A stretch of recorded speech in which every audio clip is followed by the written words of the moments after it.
When I first got out of school as an upstart architect, I moved to Chicago. I had a portfolio in hand and a vision in my mind.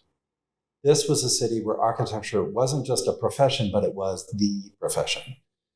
And then I remember that somehow something changed, and I found myself deliberating between the use of Cassoda stone and Italian marble on projects. And well, this will come as a surprise to many of you who know me well. I found that I didn't even have an opinion about it.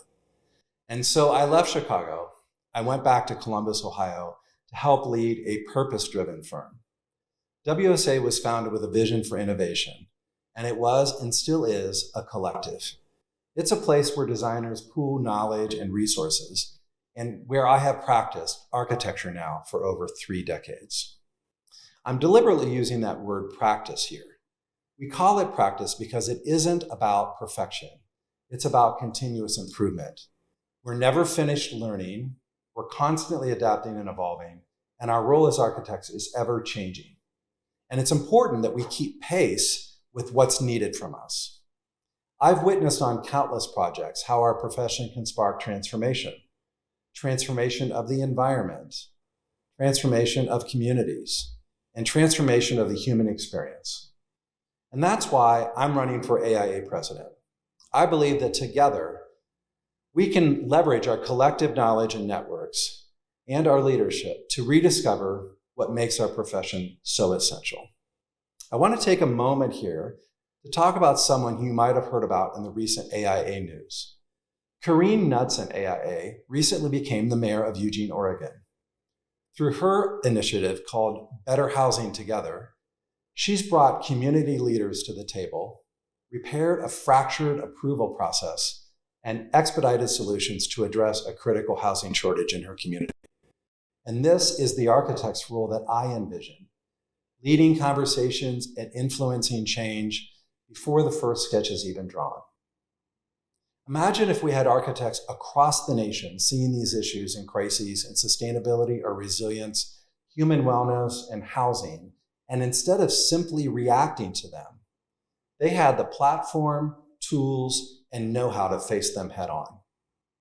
As president, I'll guide our organization to become the essential resource that empowers architects to step into transformative leadership roles. And as we empower our community, we also have to be frank about the challenges that we face. Architecture has a representation problem. We lack diversity in race, gender, age, and thought. And throughout my career as a leader and an educator, I've worked hard to champion change in this area. I've invested in career growth, and I've mentored students from varied backgrounds. I'm currently a board member for the Columbus Neighborhood Design Center. Their Youth CoLab program introduces diverse youth to design careers, and I see this as an investment in a more diverse future. And as a former officer of the AIA, I know how to navigate and accelerate our efforts in this area. But what happens when the economic and political headwinds change, as they did in 2008 and again this last year? In these times, it's easy to take our eye off the ball. As the CEO for my own firm, I've had we'll call it the character building experience of navigating these storms. The AIA plays a significant role as a resource during these times. And times like this, we need the AIA to be this.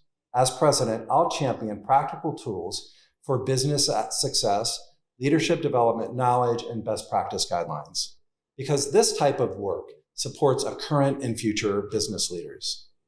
I'm asking for your vote to help the AIA rediscover itself, not to reinvent, but to practice, to strive, adapt, listen, and learn, to do better together, not just for ourselves, but for the clients and the communities who will experience our work for generations to come.